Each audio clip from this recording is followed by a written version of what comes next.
I was sitting in my home office in Austin when the email came through. No subject line, no greeting, just a blunt sentence.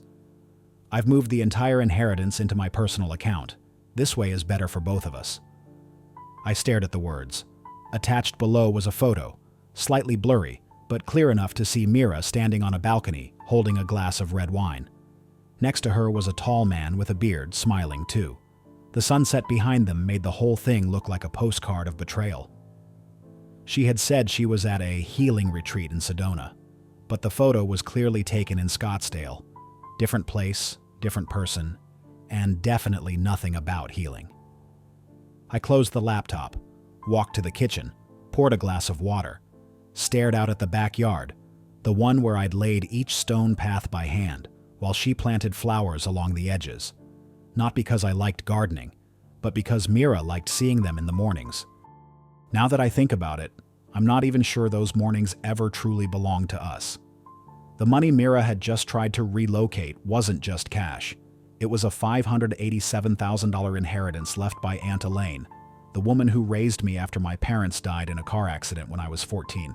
She'd worked night shifts as a nurse for 30 years just so I could go to college. In the one letter she left behind with her will, she wrote, "Build something that will last longer than you." I opened the laptop again, looked at the email. No Ethan at the top, no sorry at the bottom. Just a declaration and a crime. I typed back 6 words. Thanks for letting me know. Then closed the laptop, went to bed. Strangely, I slept well that night. No dreams, no tossing. For the first time in years, I was sure of something. Mira wasn't coming back, and that felt more comforting than sad. 3 months ago, Mira started asking about the inheritance. Not much, just a few scattered questions over dinner. Where are you keeping it? Did you move it all into one place or split it up? Thinking of investing it? Stocks? Real estate? I gave vague answers, told her I'd talk to the financial advisor next week. She nodded and didn't push, but I remember the way she held her wine glass. Not like someone who was just curious, more like someone marking a point on a map. That's when I started paying closer attention. One Tuesday afternoon, Rick, my neighbor to the left, knocked on the door with a banana bread his wife had just baked. As he handed me the tray, he said, "Thought you were back last week. Saw someone drop Mira off late one night." I asked if he was sure. He nodded. Tall guy, beard, driving a gray car. I figured maybe you got a new vehicle. I thanked him. Didn't ask anything else. I remembered that week. Mira had told me she was at a creative retreat with her group. She sent a photo of herself doing yoga on the red rocks, but the photo had no timestamp, no location data, just a yoga mat and evening light on her hair. Not long after that, the bank password was changed. Mira said it was a security update. I tried logging in from my usual device. It was rejected. The app said the PIN was wrong. An account we'd always accessed together now required separate 2-step verification. I said I'd call the bank. Mira said, "Let me handle it." I didn't argue. I just took notes. I'm not great at confrontation, but I'm good at watching systems, especially when they start showing signs of failure. I didn't ask Mira anything else. When the signs are that obvious, asking questions only makes you look desperate. I'm not built for that.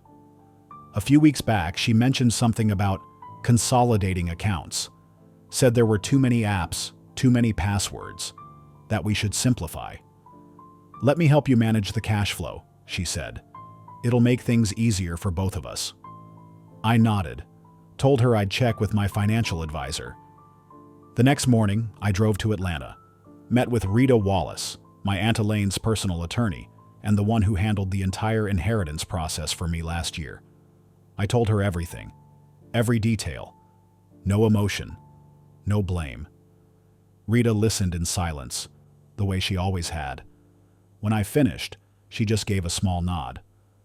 "Your aunt was very smart," she said. "She placed the entire estate into an irrevocable trust, which means no one, not even your wife, can touch it without triggering serious consequences." I nodded but asked anyway, "What if someone tries to access it?" "Then it's considered attempted financial fraud," Rita replied plainly. "And the trust company logs everything: IP address, time, device, actions. Even if they can't take the money, the act itself leaves a trail."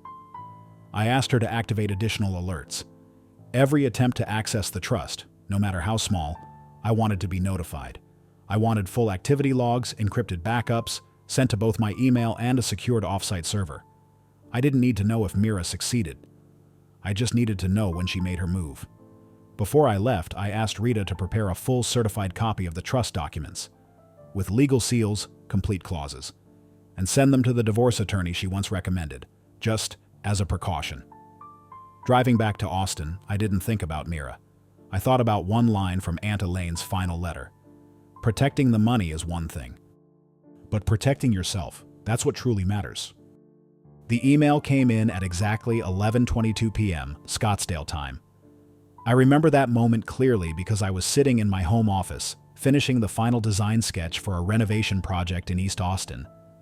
The kind of project Mira used to call a waste of time, but I still took it, because I've always believed some old things are still worth keeping. The email notification popped up. No subject, no greeting, no name. Just one line, blunt and cold, like a final bank notice. "I've moved the entire inheritance into my personal account. This way is better for both of us." I sat there, reading it twice. No sign of regret, no explanation. Mira didn't write to apologize. She wrote to announce. She thought she was done. She believed I'd be stunned, thrown off balance, unsure what to do next. In her mind, this was the final move, the ending she controlled. But there's something Mira didn't know. The board had already changed long before, and the first move was mine. The money she believed she had taken had actually been moved 2 weeks prior. I had transferred the full inheritance into an untouchable trust, protected by a custom-built access monitoring system. Every IP address, every login attempt, every minor change was logged. She thought her actions were invisible.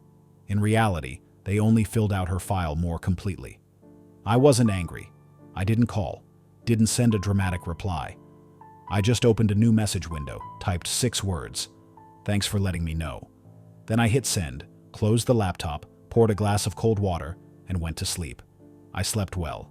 No dreams, no tossing. For the first time in months, the house felt lighter. To Mira, my silence might have looked like surrender. But in truth, it was the result of quiet safeguards she never imagined existed. 4 days before that email arrived, I had already met with Thomas Webb, a financial fraud attorney Rita had once recommended. I didn't wait for Mira to slip. I'd already collected the evidence: screenshots of her opening financial folders, access logs from Scottsdale, money transfer notes hidden inside a harmless-looking folder called Renovation Plan. I gave Thomas everything. He only asked me one question: "Are you going to fight for the assets?" I shook my head. I just want it over. And I don't want anyone touching what isn't theirs. Thomas reviewed everything in 10 minutes, then nodded. "Then we'll file for divorce this week, along with a formal complaint for financial misconduct. Even if she didn't take the money, unauthorized access is enough." The documents were ready within 48 hours. By Wednesday morning, the court had confirmed receipt. While Mira believed she was in control of the game, the truth is, everything had already been handed over to the law, quietly, precisely, without a single raised voice. My silence wasn't defeat. It was because I'd already unplugged every wire. The trap she thought she set was nothing more than an empty room I had locked from the outside. I didn't hear from Mira for 3 days after that email. Then on Monday afternoon, Thomas called. He said Mira had hired a lawyer, David Langford, a familiar name in Arizona's divorce circles. David was known for his aggressive approach, digging deep into asset divisions, often winning cases by exploiting legal loopholes, even the ones that seemed airtight. I wasn't surprised. Mira was never someone who let go of what she wanted, whether it was love, money, or control. Hiring David wasn't about ending the marriage peacefully. It was about taking whatever was left. She thought that if I stayed quiet, if I let the lawyers handle it without pushback, she could still carve off another piece of what I'd spent years protecting. But this time, she wasn't up against someone who neglected the paperwork. She was up against a system that had already recorded every one of her steps. Thomas sent an official response the next morning, attaching the full documentation, access logs from Scottsdale on the exact day Mira claimed to be at a retreat, IP addresses matching the location from which the inheritance transfer email was sent, the device used belonging to Mira, multiple failed login attempts, and a screenshot of the renovation plan folder, which had nothing to do with home improvement, but instead contained detailed records on the structure of the inheritance accounts. I read every page, cross-checked every section. It felt like reviewing an audit, only this time, the subject was someone who had shared my bed for over a decade. The response from David came in later that afternoon. At first, denial. He wrote, "My client has not engaged in any unauthorized access." But just a few hours later, Thomas received a private call from the opposing office. David's tone had shifted. Lower, more cautious. The voice of someone who knew he'd stepped on the wrong square. "It seems my client may have misunderstood the boundary between marital and personal assets," he said. Misunderstood? I thought to myself. She didn't misunderstand. She deliberately crossed that boundary, deliberately tried to take what she knew wasn't hers. Thomas replied calmly, "That behavior doesn't fall under misunderstanding. She left too many traces, and every one of them leads back to her." At this point, it was no longer a private matter between two people who once lived under the same roof. It had become a legal file, fully documented and ready to go much further. In the eyes of the system, feelings didn't matter. What mattered were actions. Who did what, when, how, and on which device. There was nothing more I needed to say. The system had already spoken for me. Cold, exact, and not a single period out of place. The call came in on Wednesday morning, right as I was reviewing the landscape design for a school project in North Austin. Thomas Webb, my attorney, stepped into the office, nodded toward me, then handed me the phone after confirming the caller's identity. On the other end was David Lawrence, Mira's attorney. The last time I heard his voice was through a recording. In it, he sounded confident about his client's rightful claims, insisting Mira had legitimate grounds to access the inheritance, having acted as an informal financial advisor during the marriage. Back then, he thought he was holding the strong hand. This time was different. His voice lacked certainty, slower, more cautious. I could hear the pauses between his words, like he was feeling his way through sinking ground his own client had just dragged him into. "Mr. Webb," David began politely, before quickly shifting to me. "Mr. Hartley, I've reviewed all the documents your side submitted, including the trust access logs, the device verifications, and the original legal structure drawn up by Attorney Wallace." I didn't respond, not out of arrogance, but because I knew, the less you say, the heavier the evidence lands. I have to admit, some of the information my client previously provided was, well, inaccurate, he continued, choosing his words with care. Specifically regarding access permissions, account control, and the context of certain recent financial activities. Calling it inaccurate was being generous. The truth was, it was deliberate misrepresentation. I knew David had seen it all by now. The failed login attempts from the Scottsdale IP, the automated alerts sent every time Mira tried to bypass the security layers, the folder she'd hidden in the cloud, where I found whiteboard snapshots outlining the transfer process, sitting under the title, "Note for Later."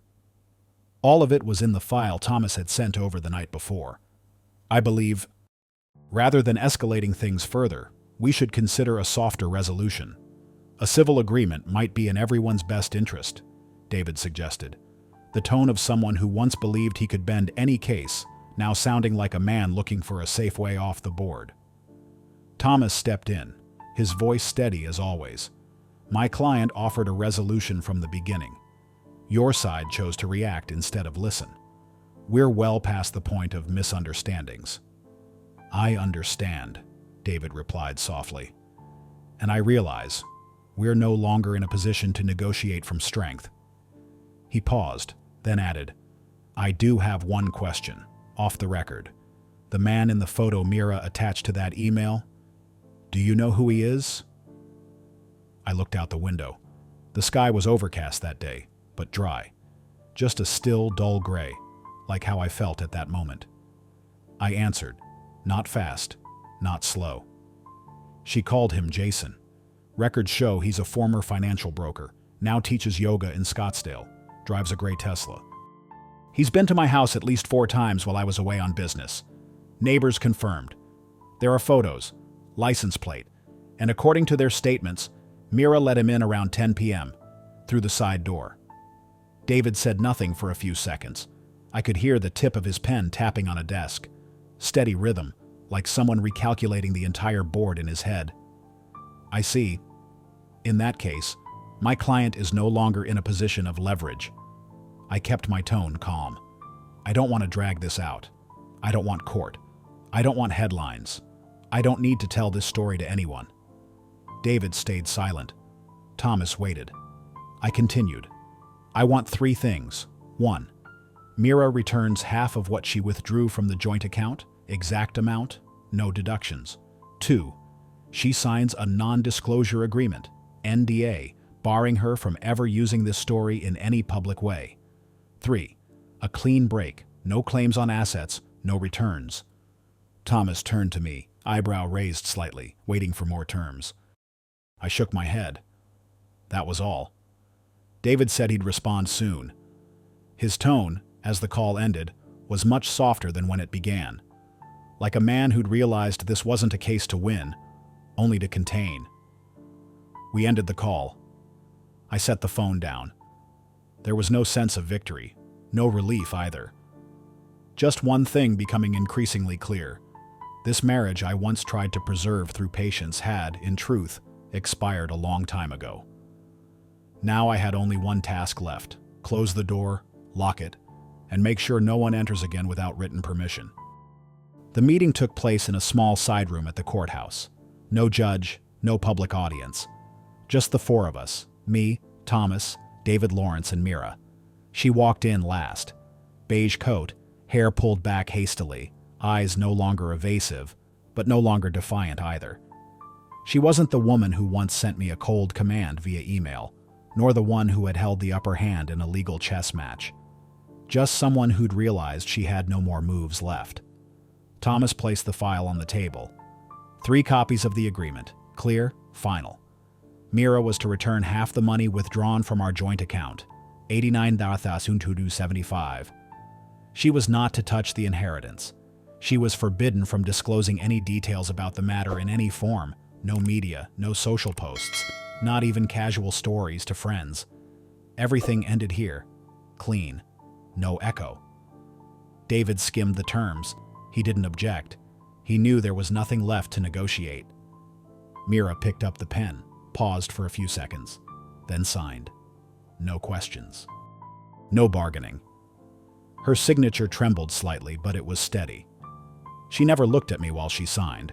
Only when handing over the final copy did our eyes meet for a brief moment. There was no resentment, no regret. Just the look of someone who knew the match was over. David withdrew from the case that very day. An email confirming his withdrawal was sent to the court before sunset. Thomas read it and simply said, he doesn't want his name tied to the end of this. 6 months later, I sold the house on South Congress. Once a home, then a battleground. Now just an empty structure. I moved downtown, a high-rise apartment, smaller, fewer rooms, but enough. No one else needed the space anymore. The inheritance from Aunt Elaine, kept fully intact within the trust, was transferred into a scholarship fund, just as she had hoped. The fund bears her name, supporting students in architectural design, especially those who've lost loved ones early in life, like I did at 14. Like so many kids who grow up without a guide. One Saturday afternoon, I went down to the lobby to check the mail. Among the envelopes was one without a return address. Inside was a check for exactly $89,275, the missing amount, along with a small handwritten note. What I owe wasn't just money. No signature. None needed. I placed the check in the safe, then on Monday morning, transferred it directly into the scholarship fund. That exact amount. not a penny kept. Not because I forgave, but because some part of me understood. The best ending to a bad story isn't revenge. It's turning it into something better. That evening, I walked along the town lake trail. The same place where, 10 years ago, I told Aunt Elaine I wanted to build something that truly mattered. Lights reflected off the water. The air was cool. Everything was quiet. I paused, pulled out my phone, and typed a message to Rita, the one still overseeing the fund. I think next semester we should increase the number of scholarships. The message sent immediately. Rita replied with just one emoji, a green thumbs up. I slipped my phone back into my pocket and kept walking. That marriage was a part of my life, but it was never the whole story. And if there's one thing I'm certain of after everything, it's this. The greatest lesson didn't come from the betrayal. It came from what I built after. Betrayal was the starting point. Rebuilding. That's where it ends.